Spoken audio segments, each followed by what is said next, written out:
Welcome to What Matters Water TV and Podcast. As we have all experienced, Southern California goes from one extreme to the other, either heavy rains and wet periods to really long multi-year dry spells. And it's these weather extremes that dictate the importance of how we think about water, how we use water, and how we best maximize this precious resource in our daily lives.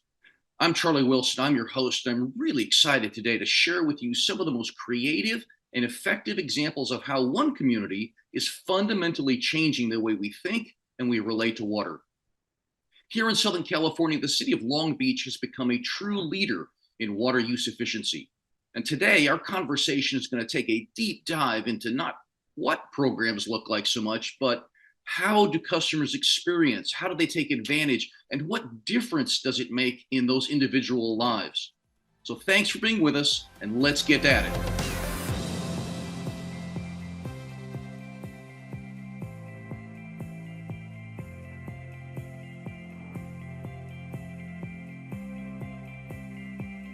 So Anatole, let me sort of open up with you in our conversation today, because I know that what you're doing in Long Beach is a little bit unique, but you've got a very special program called the Direct Install Garden, or I like the acronym, just DIG. Tell me a little bit about what is that and how'd you kind of end up with it? Yes, DIG, or Direct Install Garden. It's a program we created that allows low-income homeowners who are really wanting to convert their thirsty grass into drought-friendly gardens. It's a program that helps the homeowner from beginning to end. So into the design, into the turf replacement, into the install of the garden, and even afterwards to spend some time with them and give them maintenance guidance for their garden once it's installed. We started it as a pilot project in 2020, and it's done really well. One other aspect of it is that it's done in conjunction with the Long Beach Conservation Corps, which provides the labor to do the projects. Mm-hmm. And it's been very successful. The programs are mostly completed now. We're now in the maintenance phase. So we're providing guidance to the homeowners that have completed the project, and we're giving them maintenance assistance with that. And the program has been successful. We found funding, and we're expecting a launch of 2.0 in 2023. And so just so I level set before I go to Irene, but I mean, we've got all kinds of agencies, cities, everybody in Southern California is really being pushed on this issue about turf or grass. Let me be real, lawn replacement, right? If you've got lawn in your front yard, backyard, and you're not using it for anything other than for aesthetics, which we have a lot of, this program really is designed, as I understand it, you're trying to get at that to incentivize folks to not just turn the lawn brown during our extended drought, but how do you turn that into something that is California friendly, lush, really an enhancement to community, isn't it? Yeah, it is. And we've been doing that and been successful. And one of the things that DIG does as a special feature is that it is a program designed to provide access to those portions of our community that are underserved in that sense and haven't been traditionally able to participate strongly in these types of projects in the past. And partnership with the Long Beach Conservation Corps is an added feature because it actually trains residents there in the community to help out with the labor that's necessary to do this kind of project. Okay, well, Irene, this is a program you participated in. And so really that's where I want to kind of dig in if I'm going to be punny about today's conversation and talk about your experience. How did you become involved with the DIG program? Honestly, I'm not sure, but I was approached by the DIG program people, and they offered me this great opportunity to turn my ugly lawn into something amazing, and I couldn't turn it down. I was a little bit hesitant at first, but the people running the DIG program were great to work with. The Long Beach Conservation Corps kids were also great to work with. I actually had a really good time kind of developing a relationship with them. They kept me up to date every step of the way so that I knew what was happening every day that it was happening. Communication was great with everyone. And just like you said, has been, now that we're into this maintenance phase, I really wasn't expecting it, but there has been this ongoing maintenance where they're checking the water systems that they installed. They've been back to weed the areas. They have been back to prune the areas, to give me advice on how to take care of my lawn. And in all honesty, it kind of has inspired my neighbors on either side of me to step up their lawn game as well. So we're kind of beautifying the entire block just from my my lawn or my garden. So in terms of you really become a showcase and very popular in the community. You kind of sort of, not to be punny again, but you sort of stick out, because now if you've got lots of brown lawns or sort of the old traditional lawns, to have this new, very lush looking garden, I gotta feel that's really a source of pride in the community, isn't it? Honestly, I walk my dog every day, and as I'm walking and I'm meeting other people who walk their dogs, and I can just say, I'm at the house over on the street with the beautiful garden, and they know exactly which house it is that I belong to. So yeah, you're right. We do stick out like a green thumb. Well, have others on your block, have others inquired and also looked to participate in the program? Are they either have they participated, or are they part of maybe this next phase that Anatole talked about? They have. So, and I actually have met with the neighbors around the neighborhood that have also participated in this program. And then we do still have the sign out front with the flyers there for all of the information, but it is really easy to get in touch with the DIG people. Well, now you said somebody contacted you, but Anatole, you just have people like walking down the block, knocking on doors, and they said, "Hey, Irene, we see your yard. We think you're a great candidate for something new and different." Well, that was one of the, go ahead, Irene. I was going to say, I actually was curious about how I was contacted. I really don't know. Just a random wheel of digits. The ping pong ball popped out in the lottery. One of the things that we've tried to do with these types of programs is also be innovative in funding. Water conservation so often is just simply funded through people's monthly water bills. And sometimes to do more, you got to go out and really find more. And so in this case, this initial pilot project was funded by a grant from the California Coastal Commission. And the California Coastal Commission had as its desire to have a particular sub-watershed that drained to the LA River as the target neighborhood for their funds.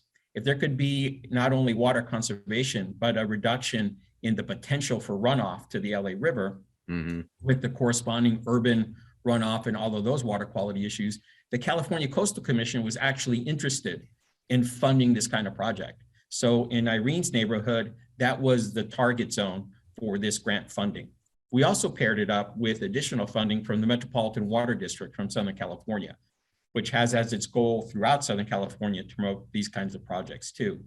So the program is innovative in its approach from beginning to end, and it's also innovative in its approach to find other partners who are willing to engage in this conversation about water conservation in Southern California from non-traditional means, which is typically the water bill.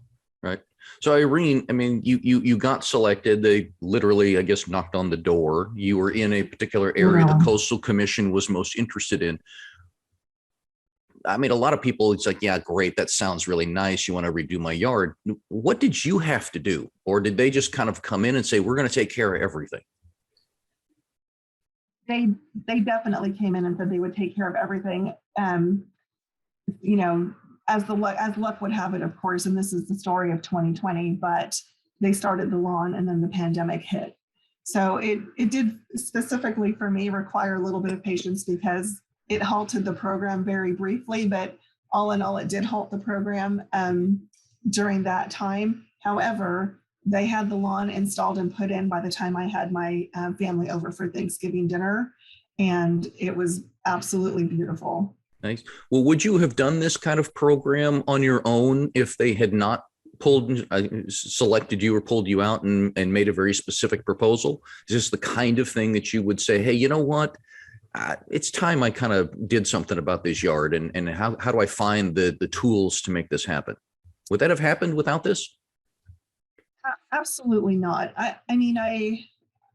Just like I think everyone else, we know that grass is not the greatest, in terms of the water, usage that it takes up, but to put in the amount of work that was put into my lawn, the hardscape and all of the rocks and everything, not to mention the plants that were chosen and in the spots that they were chosen takes a level of expertise that I could never imagine having. So while I may have taken out some grass eventually, to try to beautify my lawn, there isn't any way I could have come close to the finished product that I have in front of my house now. No way.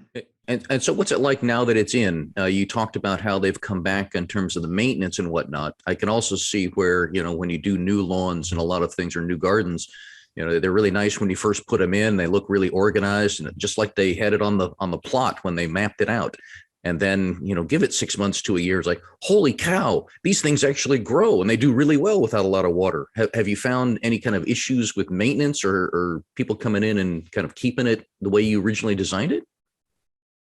No, and again, going back to the expertise, and I'm so sorry that I don't know, but there was a gentleman here who had some expertise in where the plants should go and what type of sun that they get, so that they actually have grown in. And when the plants were first installed and they were kind of small, it was really difficult, again, for just someone like me to really see that vision.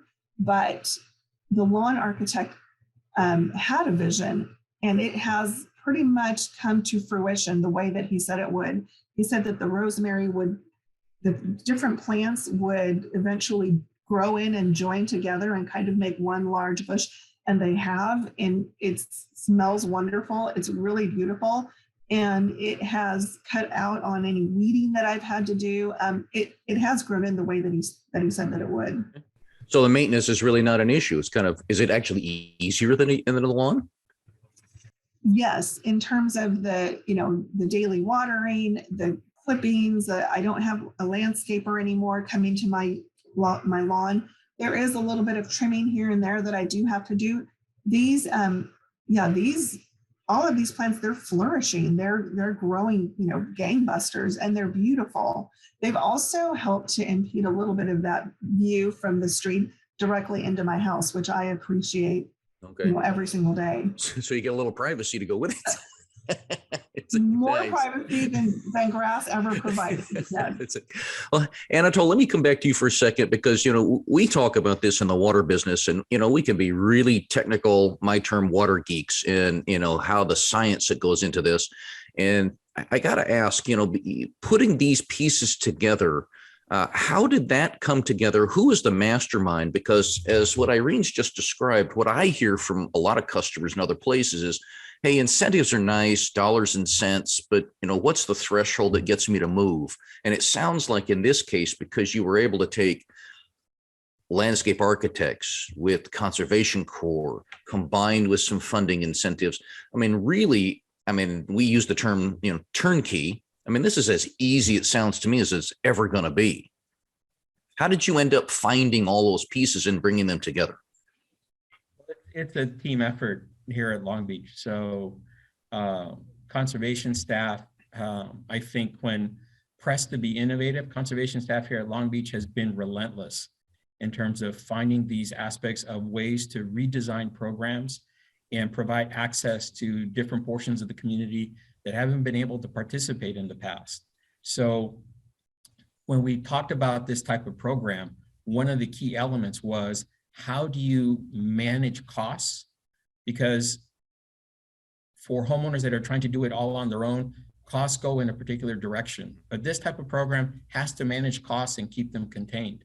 So by doing things like having innovative relationships with the Long Beach Conservation Corps for labor, to have innovative sources of funding, as well as trying to bring still these elements of our traditional lawn to garden program.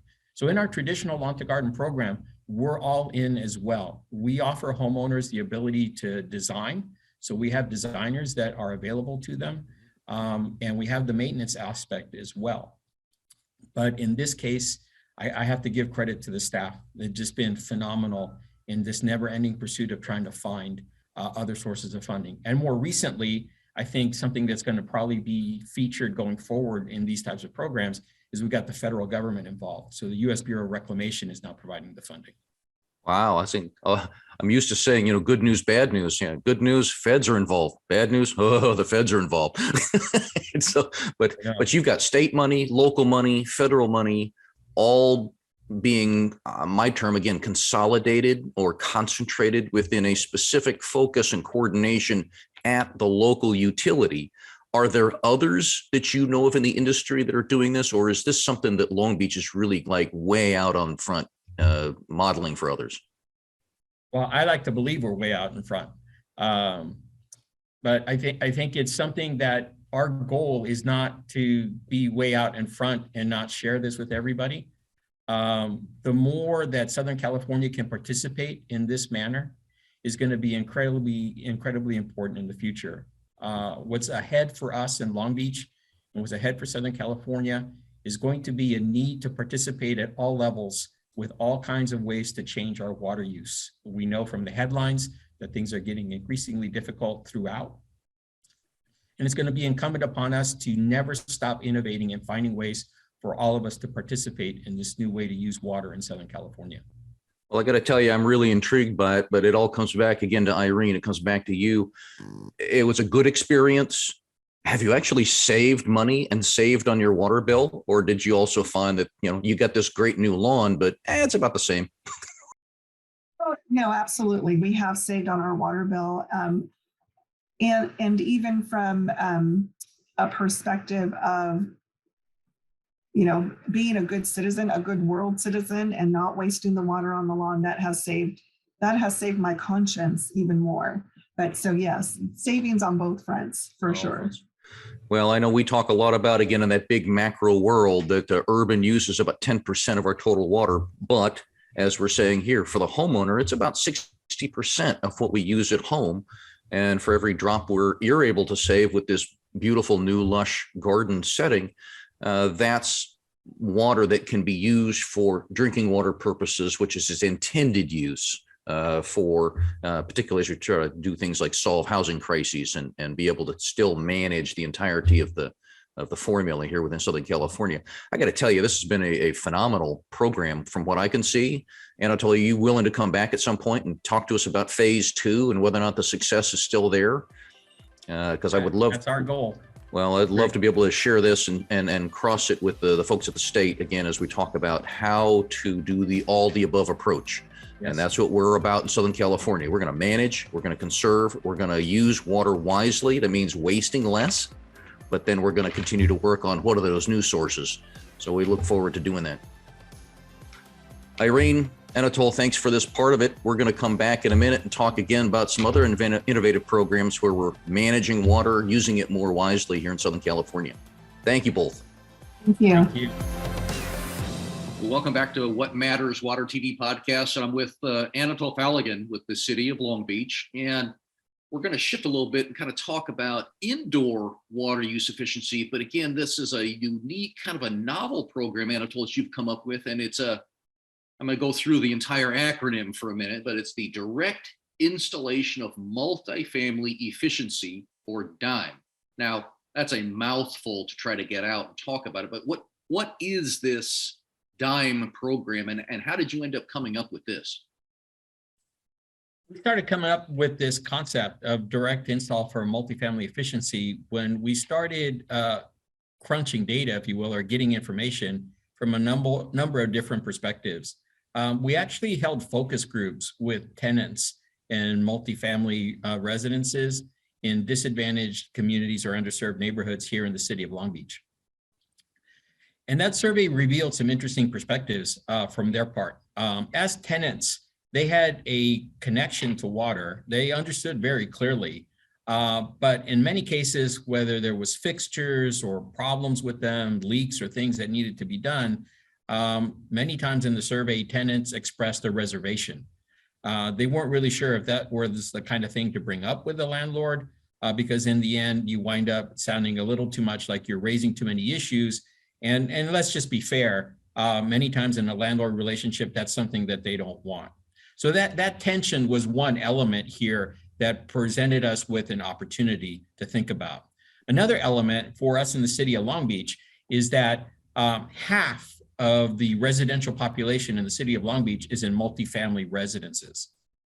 With that said, 75% of those residences are in underserved neighborhoods or disadvantaged community neighborhoods within the city of Long Beach. So multifamily is a critical water use sector.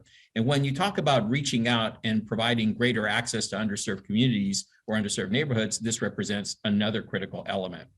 The final piece of this integrated piece or holistic look at things is that as a water utility, we're engaged in education components to our residents. And in fact, we're educating children in our schools. So a significant statistic was that an overwhelming majority of school-age children in elementary school grades were in these multifamily residences in the underserved neighborhoods or the disadvantaged community sectors within the city. So you can begin to see that somehow now this begins to take shape. Like if you could actually accomplish some things in this area, you kind of bring it all together, including the reason as to why you're promoting so much education about water conservation to children and families who technically want to do something, but don't have the ability to. Right. Well, and so we're clear. I mean, by multifamily, we're talking about those that are living in apartments, Yes. rental properties, condominiums, and I mean, homes, but don't necessarily have yards per se. Like you want to try to focus on landscaping. We do a lot of that because that's where there's great opportunity. But if I'm leasing from somebody, if I'm renting an apartment, what is my incentive, right? Somebody else pays that bill. It's like, and so I totally understand what you're saying. You get the kids will come home and say, hey, we should be doing, but I'm mom, I'm dad. Like, okay, now what do we do? I don't want to be that person with the landlord because it's expensive and we got other things, right? We're trying to, particularly in a lower income area, I got other priorities. Right. So with that said, then with the design of the program, we created this direct install for multifamily. And that was for multifamily in the underserved neighborhoods or those that had disadvantaged community status neighborhoods within the city. It's a direct install program. It's targeted for those multifamily residences in those areas. And it was a complete change out of all shower heads, all faucet aerators in the kitchen and the bathrooms. It was a change out of the community washer facilities with So water you got the efficient. laundry rooms too. Yep. So we changed that out as well. And we changed out the toilets in the bathrooms to be ultra low flow. Because in the majority of the cases, it's a mixed bag of exactly what kind of toilet there is, but whatever generation it was, we were going to change that out and go into low flow toilets as well. Okay. So when you went into this in the design, what's the highest priority? What are you really trying to get at with this particular program? Again, and this is a pilot, right? This is not just, masterminds and just we're going to go and get the whole community, but this is something that you sort of started with a concept and then you're building off that concept like your other programs. But what's the highest priority here? Agreed. Because when I've been talking to you about these things and I'm talking about changing out the aerators, well, that's not innovative. Changing out the toilets, not innovative. It's important, but it's not innovative per se. The key thing here is that what we're talking about is trying to reach and grant access to communities that haven't had that chance necessarily to participate in some of the greater investments in water use efficiency in Southern California.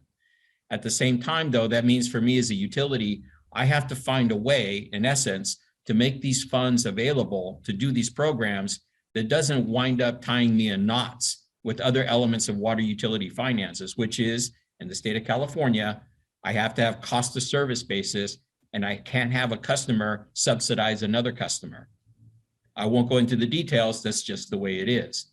So a key element of designing this program was not only designing the methodology to get it done, but to make sure that my use of funds, the funds that I had available to this, were, curiously enough, strategically focused and had to be in disadvantaged community or underserved neighborhoods.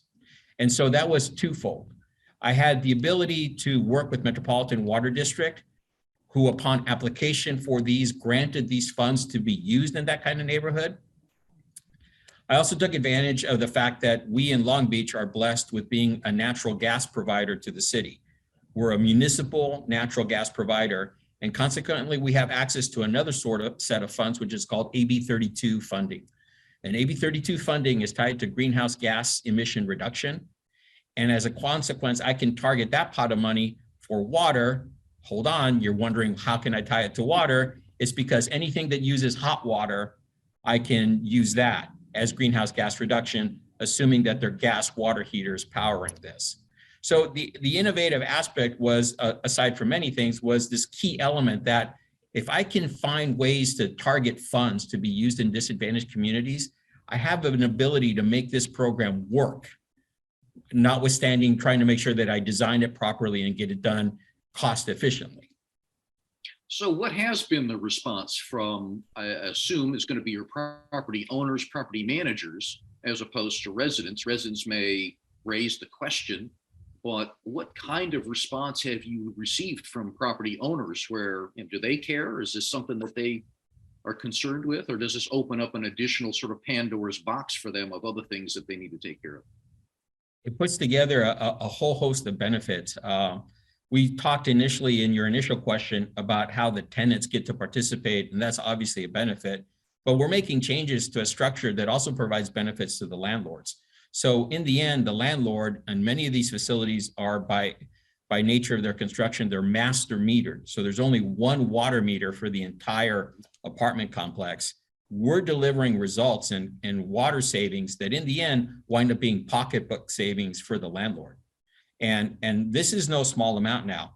We did 1,000 apartment units. So if you think of each apartment tenant, they're a unit. So this program funding got us to 1,000 units. And those 1,000 units across the board demonstrated an average savings about 26% savings on the water usage, a pretty substantial amount. And so for the landlord, they were very happy. In this case, I don't know that we were talking to landlords specifically, but we're talking to that other important element, the property manager. So we're talking to the property manager. We're saying, hey, how do you feel about it? They're saying, I'm ecstatic, right? I'm getting all these savings. You're doing it as a direct install. There's no money on my part. This is a great win, right? And I think, for the tenants, circling back to them on this benefit piece and being holistic and integrated in our approach, right? So now our education program starts to work, right? To the initial conversation you were having with me. All of a sudden, I got all these fixtures. The children come home from school and they say, hey, I learned about like doing this and doing that. Now it all makes sense. Every single unit that got retrofitted also got an information package that our communications people presented, which was in essence, hey, welcome to your new fixtures. Look at all the things that you can do with them now to save water, right? So I think everybody benefits. The property owners and the property managers were definitely very happy with this program. Well, it certainly sounds like that. I mean, it's win, win, win, win, win, right? I get new facilities, right? Let's call that what it is. I get new shower heads. I get new toilets. It's new. I don't have to worry about the old leaky stuff anymore, right? So you probably hit multiple opportunities particularly in older rental units. So if I'm the building owner, it's like free.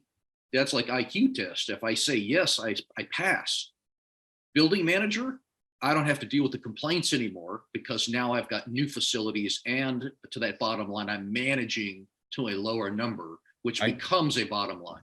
And as a resident, it's like, hey, I now have got stuff in my unit that works for me. I'm helping everybody. So it's like, hey, how do I lose here? Right? There is no lose. Right. And it's free. It's like even better, right? Nobody had to come out and write a check for anything. So what happens now with this program? This is another pilot, right? Is there opportunity to grow this? How do you take this from your pilot concept and then sort of what's the next step in expanding it back out to a larger audience, an opportunity within the community? That represents the challenge for us going forward. It shows that there's an opportunity to reach disadvantaged communities and underserved neighborhoods if you can structure it in a way for us as municipal utilities, because again, we have this cross-subsidization no-no that we have within the state of California. It represents an opportunity for us to not only seek out sources of funding, but to also advocate for sources of funding that carry that target with them. If I have access to sources of funds that say, hey, this is all good for water conservation, the environment, whatever, greenhouse gas reduction, I need you to do it in disadvantaged community neighborhoods, then that's something that I can take advantage of a utility and prove that I have a demonstrated program that can deliver multiple objectives, not only in greenhouse gas reductions for hot water, but also water conservation. It's that opportunity that represents going forward. So for us in Long Beach, going forward, there is that element of design where our intention is to see if we can give this program legs with sources of funding that meet that test. Admittedly, in Long Beach, because we have access to AB 32 funding, that represents an immediate opportunity for us. Sure. It's like, can we begin on a consistent basis to drive these city funds towards this purpose? But notwithstanding that, we're open and we're going to continue to advocate for other sources of funds that have the same purpose, and then just continue to build upon the success and the demonstrated metrics that makes the program a great one. So Anatol, I think the question based upon the pilot that you did, is there a second phase or something new that folks can take advantage of in the new 23 year? Yeah, in 2023 for DIME, it's going to go forward now with additional sources of funds. We're trying to, again, access AB 32 funding. Our goal now is to expand from the pilot into a program that's going to try to target 30,000 multifamily dwelling units in 2023. Our experience in the pilot is that it generally takes a little more than a year to try to get all that done. And so I don't know exactly how fast we'll get through 30,000 dwelling units, but starting in 2023, that's what we're going to try to deal with the vendors. And we're very happy and excited that if we're successful and we continue to organize these funds in that particular way, maybe this program can be an ongoing one and we can assess the penetration that we get in that sector. So you're going from, not to be punny, we're going to go from drops to waves. Yes. and truly have an impact within the city of Long Beach. Absolutely.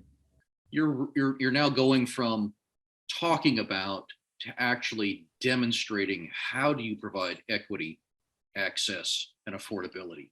And you're getting tools and meeting real need and getting an outcome that is predicated upon sound financial, sound water efficiency, and sound water management. I mean, quite frankly, I mean, it's a way to get out of multiple different kinds of issues. I have found this absolutely to be fascinating, and I think what you're doing is tremendous. I'll be very interested as you take next steps in these pilot programs to see, how others emulate, how they put these things together. The opportunity is so big and is so, in some cases, overwhelming. But I think taking these little steps and demonstrating success and building off the success and modifying program based upon success, I think is a real good formula for how we move forward. Anatol, I want to thank you very much for sharing this and being part of today's conversation. I know you're going to be right back with us for our last segment. We're going to talk about some stuff, but thank you very much. I appreciate it.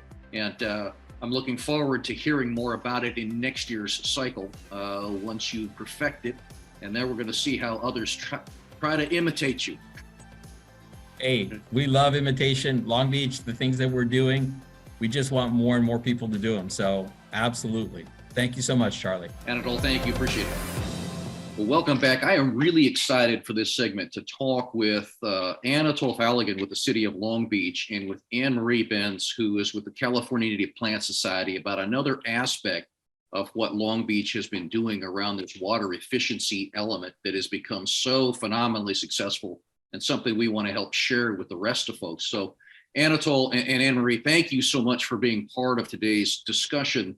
I want to actually start, Anatol, I think probably with you. Explain a little bit of how you kind of got to this. It's unique. It's a native plant Parkway program, different than other outdoor landscaping programs. Tell me a little bit about it, and then I'm going to jump over to Anne-Marie. I want to talk to her a little bit about her experience and, hey, why does this thing work? And, about those guys in Long Beach. Sure thing. We're really happy about how this program has been successful, and we're also very proud of it too. And like you commented, it represents a different approach. So across Long Beach, given the type of housing that we have here, we have the Parkway. This is a really tricky type of landscaping, if I can use that word. I think that when I give this image, many people will relate to it, right? It is an area that the homeowner is responsible for. And we try all kinds of things to like landscape it and irrigate it. And in the current situation, we know that more often than not, when it comes to lawn, if we put turf in that area and we put the sprinklers to it, we know what happens. There's all kinds of overwatering. The spray goes in the wrong direction. Someone knocks it over with their bicycle. And the next thing you know, you got water going in the street, running down the gutters. And in the current emphasis that we have with climate change on water use efficiency, we know that something can be done better. So what we tried to do with this program is and take an approach where we know what we're trying to deal with, which is we're trying to get turf replacement.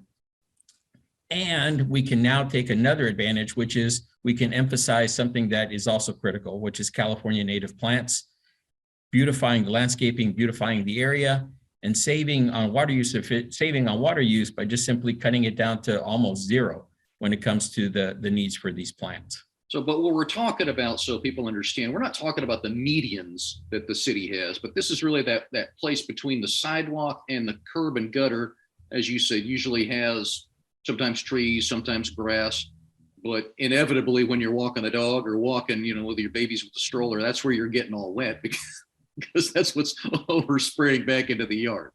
Right. Got it. So, Anne-Marie, then why California native landscape? I've had a lot of people talk to me that myth between, rocks and cactus and whatnot, but why California native landscape, and how did you become involved with the city and bring benefit to this program? Well, California native plant landscapes give us a really good option for a beautiful landscape in almost any look, any aesthetic that you're looking for, that it meets a lot of the needs of both homeowners and the city as far as water reduction. They can be really resilient. You get biodiversity value out of it. They're lower maintenance, so there's less green waste coming out of them. So they're a really good choice for those kinds of pieces. And the city of Long Beach and the Long Beach Water has always been really forward-looking on this. Those parkways are an awkward spot, like you said. You're trying to step out of your car, you're walking around the person with the dog, in addition to the overspray. So they reached out and we worked together to develop a series of plans and plants that went with those plans so that people would have a fully installed parkway. And a lot of areas have gone to doing lawn to garden, lawn to landscape kind of things, changing out lawn pieces for various garden looks. And this is the only one that we know of that people come away with a really fully installed, easily done. You've got to, you're going to take it out. This is a plan to do it. Here's the plant list. Here's how you do it. It's all in. It's beautiful. We've gone back and taken a look at them, and they've turned out so great. It was really, Long Beach Water being really forward thinking. So, I love the concept. It's almost like this is a teaser, right? If I come in and I do my parkway in front. So I guess the question is, how does this program help owners take advantage or take that first step? And do you find from those that took advantage of this, that come out, that get their pallet, they get the materials, they install it themselves, what it looks like to me, is that the triggering mechanism? And then people then jumping and doing their yards as well? Do they look like they come together, or how is this working for the homeowner? I think that it meets the homeowner where they are in a number of different ways. Because one of the things that we were thinking about the program originally is that people have different needs for their front landscaping. Admittedly, sometimes it's turf or grass, and they have an attachment to it for one or more reasons. Even in some cases, if you think about it to this example, that I know I'm going to do a lawn replacement project somewhere down the line. I'm just not going to do it right away. So no matter where a homeowner is, one of the things about designing and developing this program was, could we, like to your word, Charlie, could we do a teaser? And the teaser here is that I've got something for you that is no cost to you. Right. All you have to agree to this, and it's no cost to you. You get to say that you're saving water. You get to deal with a really problematic Parkway area. I think, Charlie, you identified a couple of things, and Marie identified a couple of things too that become problematic. But at no cost to you, you get this done. We, in return, get California native plants. We get water conservation. We're a coastal city, so we do reduce runoff to the ocean. And that is, in essence, a teaser. I don't have the analysis to whether you actually follow through and do lawn to garden, but for a homeowner who says, I'm not at the stage to do that, we at least get this water conservation savings in, right, and we do it in a way that provides multiple benefits to the community overall. So, Anne-Marie, how have customers, what has been their reaction? I mean, you interface with them, you get to talk and about the benefits of the plants and really, demystifying it, if you will, from, it's not just rocks, it is actually beautiful, it's lush, and here's all the other things but how are they responding to you and how they respond to the plants? Well, California is a beautiful place. And part of our beauty is this richness we have in our plant world and our plant life and the associated bird life and butterflies and all the things that come with it. And so as people are noticing that, thinking about taking out their lawns, sometimes it can be an overwhelming concept. What do I do now? Then what? I've always seen it this way. And Long Beach has a lot of that. They have a lot of turf yards at this point.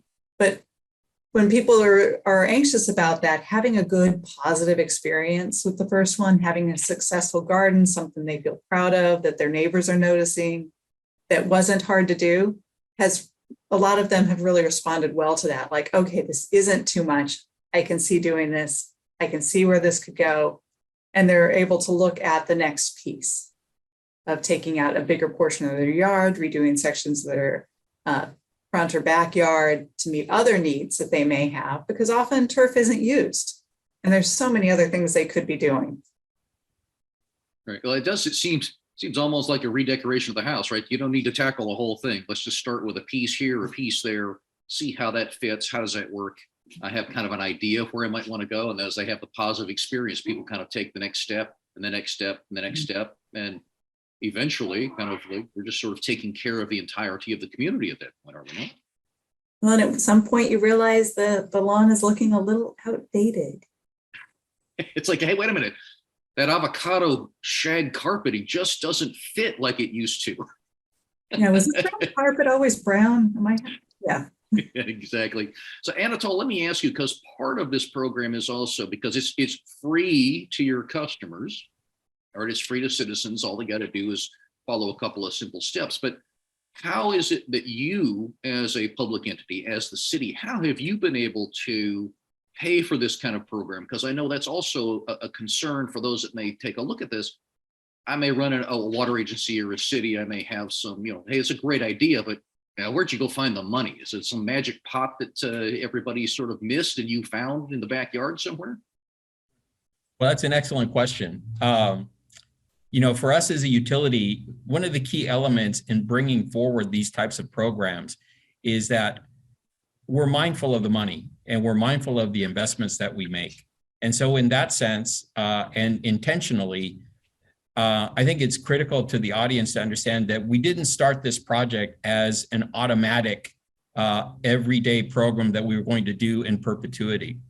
We started it, which is sometimes hard for a utility, we started it as a research project.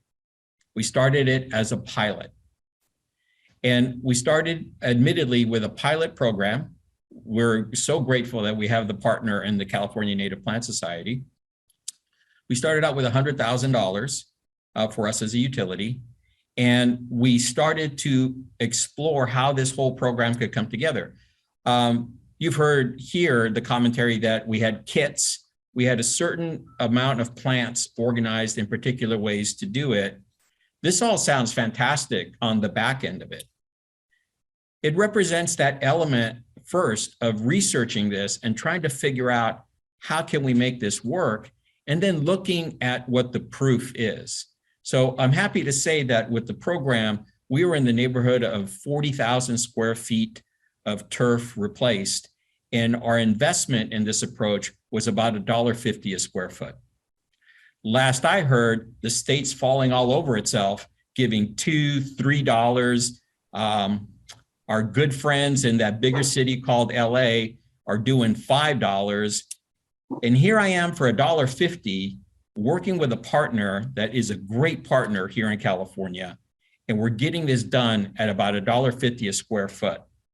And that kind of work is the important part that a utility can do up front, because now that we know it works, I'm happy to say that we went to our board and we now have it brought into this portfolio of regular ongoing programs. We're going to continue this effort. Of course, we'll continue to monitor and make sure that it's a wise investment. But at $1.50 a square foot, all in for you, the homeowner, no cost to you, I think that's a pretty good program. That's a pretty good program. So, Anne Marie, are you shortchanging yourself there at $1.50? You want to go to your neighbors, the bigger neighbors, for $4 or $5? Does that really matter? And what kind of? Let's get down to brass tacks. What kind of a partner is the city of Long Beach in this program? Because this is a unique program, and obviously you could do this anywhere. Why in Long Beach? Why did you decide to do it in Long Beach? And is this something that's replicable for other communities? Well, there are a lot of places that have lawn to garden programs that are spending more, as you mentioned, on those per square foot and not getting installed landscapes fully. This gave you fully installed landscapes. And the real reason for doing it with Long Beach is because they are really progressive in how they want to see this program develop. We had great partners working there. They've got terrific staff members who share similar ethics with us. And it is replicable in other areas and in different ways. We've looked at what it would take to do, whole lawns or sections of lawns in this way as well, and maybe moving to that. But this, like for Long Beach, was a pilot project for us as well. Will this work? Is it the right way to go? We feel like it's really good. When you've got those really good ideas, what are the bugs? There's always going to be some bugs. And so I think we worked out some of them. The big one was COVID, and we had bigger ideas for having whole block parties and really making it fun that just didn't fit at the time. We've got great partnerships with a lot of other water districts, but we've consistently had really forward-thinking programs working with Long Beach that we hope can be replicable in other areas. Well, it truly is a very good news story, Anatole. I'm sorry, you were going to make a comment. Yeah, I was going to add one additional element of this creativity and innovation. Anne Marie mentioned it in terms of the block party, and COVID really kind of upset the apple cart in that area. But when we were researching and designing the program, it's true that this is no cost to the homeowner, but the kit technically was for the homeowner to install. Mm-hmm. So one added element of creativity that we did was, if you got enough people on your block to want to do this, we, with California Native Plants, we would do the installation for you. Oh, wow. So not only would it be no cost, but like if you could tell some friends and they tell two friends and they tell two friends, soon enough, it's literally no cost to you. We're going to do all the work for you. So that was the innovation piece. We're still looking at those kinds of options to do it now that as we come out of COVID. But it's just yet another way to look at innovation in design of a program. Well, I think that's a great way to kind of bring us to a close. I mean, it's truly innovative. It's small steps to see what really works before you launch the full-blown, lots of investment. And you're able to build off of your success, whether it's doing full conversions of the yard, starting with the Parkway, or even in doing indoor water use efficiency and modeling those kinds of things. I mean, this is fascinating, and I think this is something that others are really going to want to take a good hard look at. So I know they're going to be knocking at your door, Anatole, saying, hey, what are the lessons learned and how do we start replicating this? And can I get Anne Marie's phone number? Because we got to get busy. We got to get going on this thing. Thank you, Anatole, Anne Marie. Thank you both very much for being a part of today's conversation. Truly innovative and the kind of showcasing I think that we can do a lot more of. And eventually, Anatole, I'm going to find we talk all the good news we've done with turf replacement. But have anybody ever calculated just what that market opportunity is? How much turf is really out there? Instead of, a few million square feet, start talking hundreds of millions of square feet. Now we're really starting to churn, but we do it one step at a time, like you guys are showcasing in Long Beach. Tremendous. Thank you so much for being a part of today's conversation. Thank you. Thank you for the invitation. Well, thanks for joining us on What Matters, Water, TV, and Podcast. If you like today's discussion, go to wherever you download your podcasts and give us that 5-star rating. If you're on YouTube, subscribe to our channel. That'll help us build our presence in this new world and on this format. If you're interested in helping sponsor this program, please reach out to us at socalwater.org and send us a message. And as we close today's show, I leave you with this challenge. Be a part of the conversation. Be a part of the solution. At the Southern California Water Coalition, we educate to advocate. So as public policy leaders have difficult choices, together we help them make informed decisions. Thanks for being with us. We will see you again next time on What Matters, Water, TV, and Podcast.